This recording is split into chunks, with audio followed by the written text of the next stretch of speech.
The beauty about the Blues is that whatever our differences might have been at any point through an air show, before we walk out of a debrief, we all walk back as best friends. Sometimes it wasn't pretty, and sometimes there might have been some words said, but we maintained that friendship, and it still holds today. I mean, I love those guys.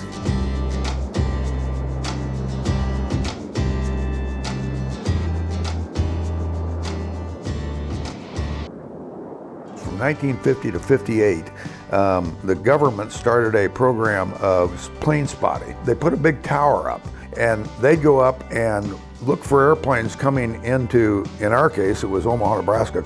So I was probably about 10 or 11, and Mom took me up there, to do that. And so I'm watching the planes go into Omaha. That was when I guess I first got interested in aviation, period. Now fast forward about 10 years, and I'm in college, and the draft is right there, and I'm about to get drafted. I ended up going to the local airport out there, and I flew a Ronca Champ for maybe 10 or 12 hours, whatever it was. Realized on that first flight I got airborne, I thought this is the coolest thing I've ever done in my life.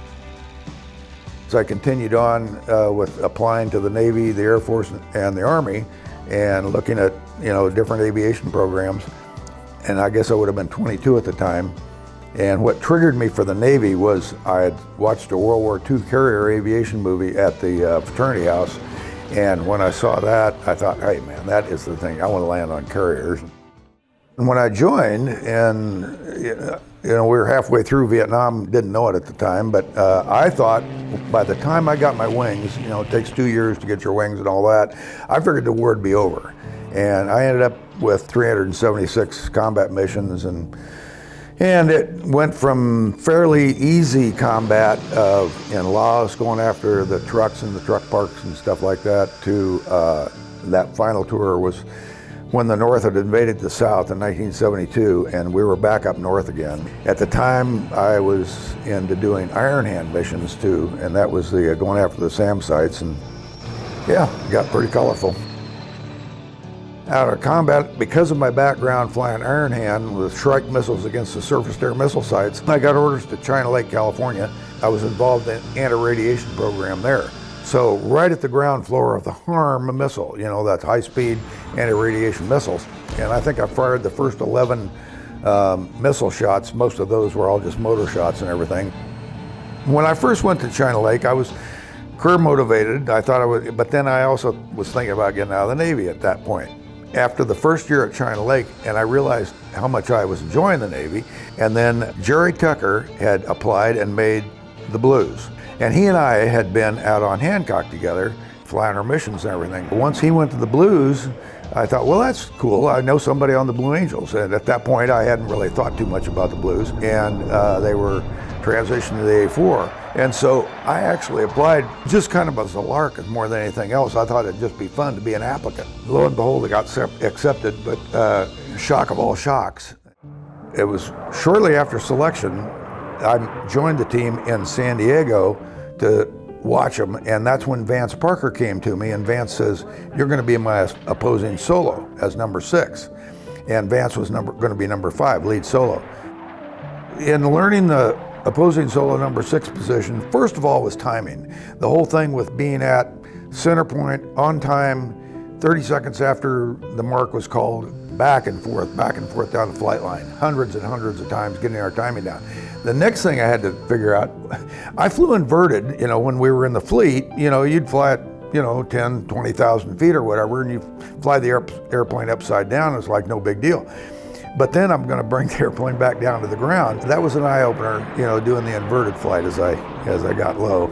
I will say that as number 6, the worst maneuver we had to do for a solo routine, and nobody does it anymore. I don't know, they finally took it out of the sequence, and I'm so glad they did, because the number 6 job was to do an inverted to inverted slow roll. So I think it takes about 14 seconds. It goes from about 1 mile crowd right to 1 mile crowd left, and in a slow roll at 100 feet. And you're doing this thing so slowly and trying to maintain absolute level flight. And it was the hardest maneuver I ever did. So I'm flying an air show up in Fort Collins, Colorado, And I had been doing low transition takeoffs for months and sucking up the gear and easing back down to the runway. And I mean, I know they've got photos of me being like 24 inches off the ground at, 200 plus knots at the end of the runway. I take off from Fort Collins and I'm heading across a wheat field. It had been a great day, no thermals in the sky, and I was way too low, and there was a fence post about a half mile out into the wheat field probably, and I didn't see it until the last second. I hit it and tore a gash up in the leading edge of the wing, and the boss wasn't happy with me because he'd been on my case for months about getting my low transitions up, and I hadn't been doing it, and it caused great consternation within the team. I felt terrible about it. It caused the C-130 to have to fly back to Pensacola that night to pick up extra parts. That was the whole thing where I got too big for my britches, and I realized how bad it had been for the team. Tony Les, Boss Les, as far as he and leadership, there were two senior officers that I saw in my career that I put at the very, very top in leadership abilities, and Tony was one of them. Tony was so personable, and he was such a great leader. I mean, there was no in the flight as number one, as a boss. In my estimation, I mean, I never flew with anybody any better that was more solid than he was as a flight leader. 1976 was great. We had a new boss coming in, Casey Jones, great boss, great leader. We're leaving in a week to go to El Centro, California for winter training, and there we will work up our new program. Right at the beginning of winter training, I said, what do you want to hear from me about me and my solo program? He says, I'm new on the team, I don't want to hear from you, go out and do your thing. And that gave Johnny Miller and I latitude to develop a whole bunch of new stuff. Two things that I did at the start of it was that I researched all the accident Blues had had at that point, all the fatalities. And that was because I wanted to make sure I could get Johnny as number 6 through winter training without an accident and without somebody getting killed. And so the pressure that you feel as lead solo as number 5 on getting number 6 through, particularly through winter training. Once you get through winter training, then number 6 is pretty much on his own. So we incorporated a barrel roll, a full-on barrel roll, where Johnny and I would come in from crowd right, going to crowd left. It was a back-to-back roll, so Johnny was underneath me as we're doing this maneuver. I'm upside down, he's underneath me, and he's really a safety pilot, because as you come back down the back side of that roll, he's there and can see the ground and can tell you if you're getting a little bit lower than you should be, and maybe you need a little more push.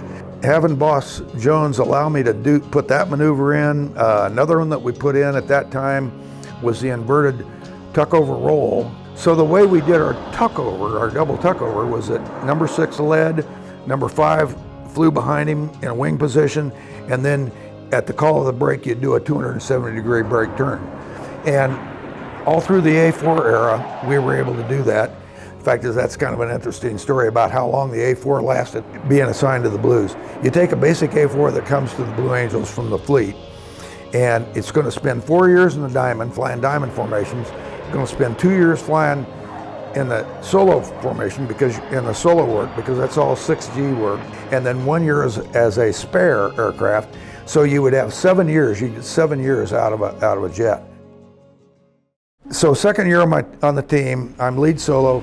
I've got my new airplane for the year. It's all painted up, ready to go.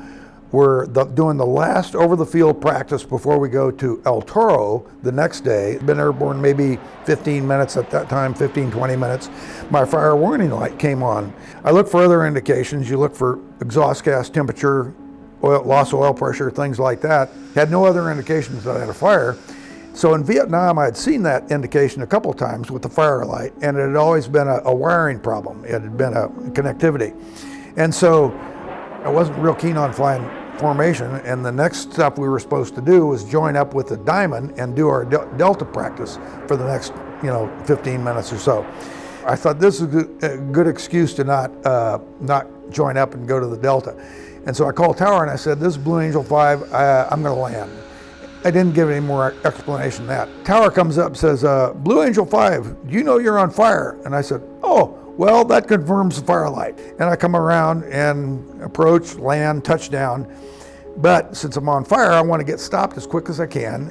And I get out of the aircraft, and the way in the A4, when you got out of the airplane, you would step back on the wing, and because the wing was so high, or the cockpit was so high, you'd step back on the wing and then jump off the back end of the wing to get off the airplane. The whole fuselage was up in flame. I mean, it was raw. Well, I can't go that way, so I just dropped down, was running away from the airplane as the crash crew came by me. Crash crew comes and they're trying to foam the aircraft, and it's totally foamed up. They can't get the fire up. The fire will not go out. An example about how great our troops were.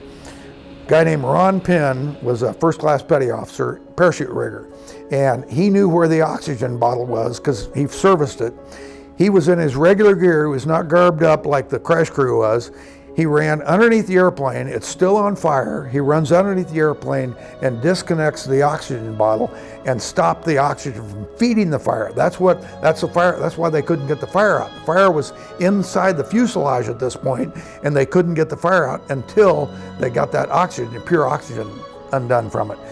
And Ron Penn, I thought, exemplified the quality and the professionalism that all our troops had. I mean, they were, my crew chiefs that I had two of them, Dwayne Mudaspaugh, and I had him for both years, a phenomenal guy. I mean, I knew that plane was going to be 100% perfect when I got into it.